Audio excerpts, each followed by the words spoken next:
he would make a huge difference was when they man on John Arias.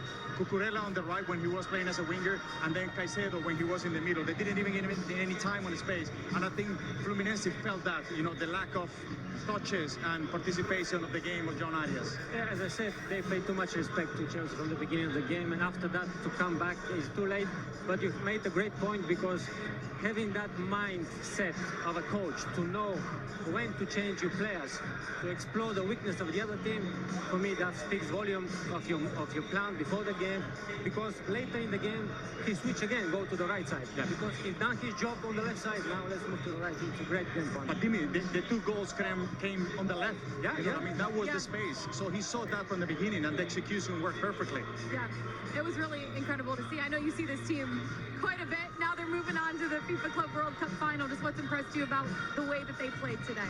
I think how many people stepped up today. You know, I think that we talked about Pedro Neto, or we talked about Cole Palmer, but everybody stepped up today for Chelsea. And I think when you look at the back line and the goalie, every time you can get a shutout, it gives your guys up front a better chance. And that's exactly what they did today. And then I know João Pedro got his chances and finished them. Yeah, and Cucurella getting that save right on the goal line too. That had to be a big moment of the game as well. But let's hear from Enzo Maresca post-game. You know he's feeling good after this win, moving on to the finals. Enzo, congratulations, through to the final, a clean sheet, 2 superb goals for your new signing. What pleased you most about that performance? About everything, to be honest. It's a great achievement. Has been fantastic season, you know, top 4 in the league, Conference League, now in the final in this competition. We are so happy. How did you react when you saw both those goals go in?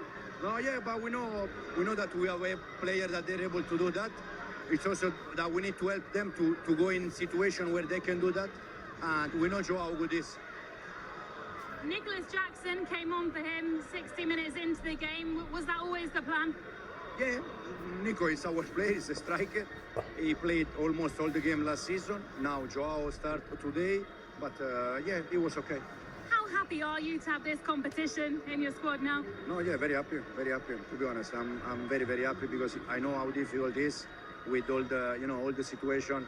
And as I said, Premier League top 4, we won the conference, now is final year, it's fantastic. 13 wins in your last 15 games now. Does it feel like Chelsea have some really good momentum going at the right time?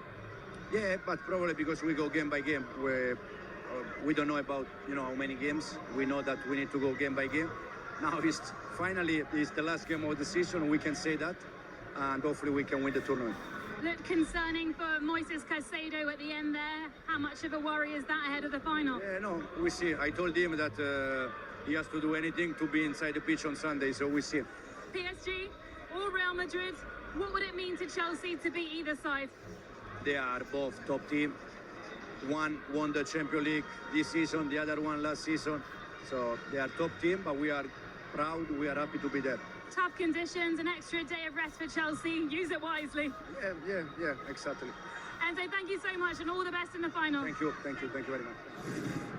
Enzo Maresca, calm, cool, and collected after that Chelsea 2-0 win. They're moving on to the FIFA. Their eyes out. You knew how much this match meant to them. They weren't able to get it. Chelsea moves on. Yeah, but we talk about it, the fans, you know what I mean? Especially South American fans, Brazilian fans. It means a lot to them. And they came here, and regardless that this is a new tournament, they feel it. You could see the expression. They were crying and devastating, but I think they should be proud of what Fluminense did throughout this tournament.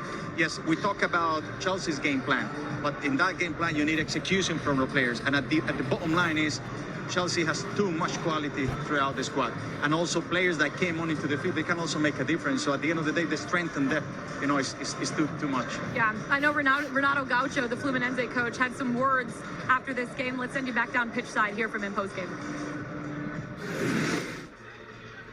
Renato, congratulations on a historical run. Not the result that you wanted, but can Fluminense return to Brazil, leave the U.S. with their heads high?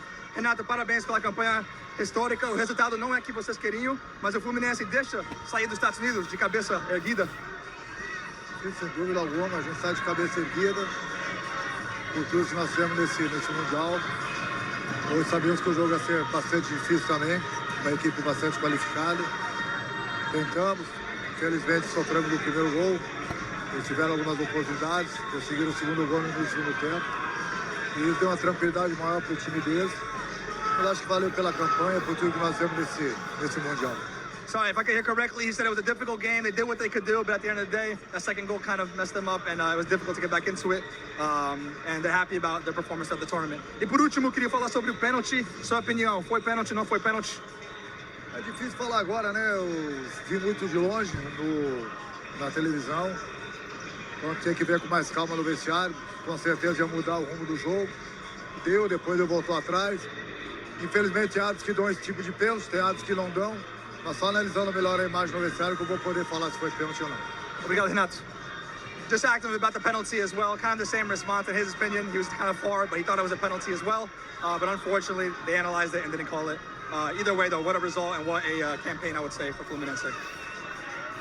So much. It was such an incredible run by Fluminense to make it this far. A lot of people doubted them to make it to the semifinals. They made it here, the only non-European team that made it to the final four teams. Let's hear more from pitch side. Melissa Ortiz, Mo Adams. Hey guys, you still sweating down there? You feeling pretty good? It's a bit cooler now. It's nicer. I like these clouds. Much better. I'm just listening to Renato Gacho talk about the team and how proud they should be. When they get back to Brazil, what do you think the receiving is going to be like? Look, I think Brazil in general, they've come into this tournament and we spoke about the grit, it's almost like they came here with a point to prove, and I think all of the Brazilian teams actually, they've lit this tournament, on fire essentially, the fans and everything, and the quality of football that they've played, which is, of course we have to mention. But look, to be the only non-European team in the semi-finals is brilliant, and look, it was going to be tough, when you go a goal behind and try and claw back into the game. If the penalty goes in or if they get a penalty, it's a different game.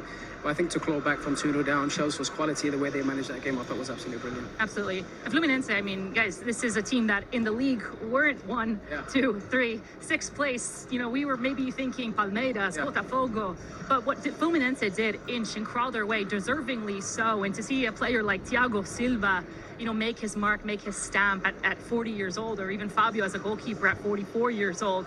It was a really important tournament to see that and to see South American football and Brazilian football. So I think that's one of the most important takeaways that we've seen from this FIFA Club World Cup. Let's talk about Chelsea, Mo. So, they had João Pedro come in and make his mark in his second game. How much impact are you going to see from him? Are we going to see from him, not only in the final, but also this season in the Premier League? Look, it's never easy for a player to join a club, especially during tournament time, and get thrown straight into the team. I thought against Palmeiras, he really changed the game. He's a very dynamic player, very versatile, the way he can operate in those zones at the front. But I think today he was unplayable at times. The way he finished those 2 chances, and you don't get many against Fluminense, but when you do, you have to take one. I thought that's what he did. We talk about 2 different finishes. This one specifically, the ball comes out, 1 touch, 1 to shift, and 1 to bend in the back corner. And the second one was different. We've seen him play further out wide and stretch those channels and keep that width, and that's what he was able to do with the second goal to obviously face up the defender. We know how quick he is and how he's able to be a player in a 1v1 situation. He was able to do so, and smash it top pins. It's a wonderful finish from him. Yeah, he was so clinical in that final third today. And also credit to Cole Palmer. Okay, he's not scoring goals, but his pass completion rate in this game and even in matches previous, it shows that you don't have to be the goal scorer to be effective. And I think that's the impact that he's finding, but also with the addition of someone like João Pedro, or even, Pedro Neto, who had on the right wing an incredible game. I think the rotations that they do is what makes them so lethal and so dangerous, wing play, but also in transitions. I agree, and it's look, you have to watch the game to really understand the game and know that goals and assists don't essentially doesn't mean anything, right? It's a positive, but sometimes there's more to football, and that's what Cole Palmer's done this season. His stats don't match up to the season prior, but the way he's been influential in terms of getting in between the pockets, keeping the team ticking, and he's also sometimes an outlet. He's a player where you can give the ball to and he's able to breathe and really keep you ticking, and that's what he did today. And you got players like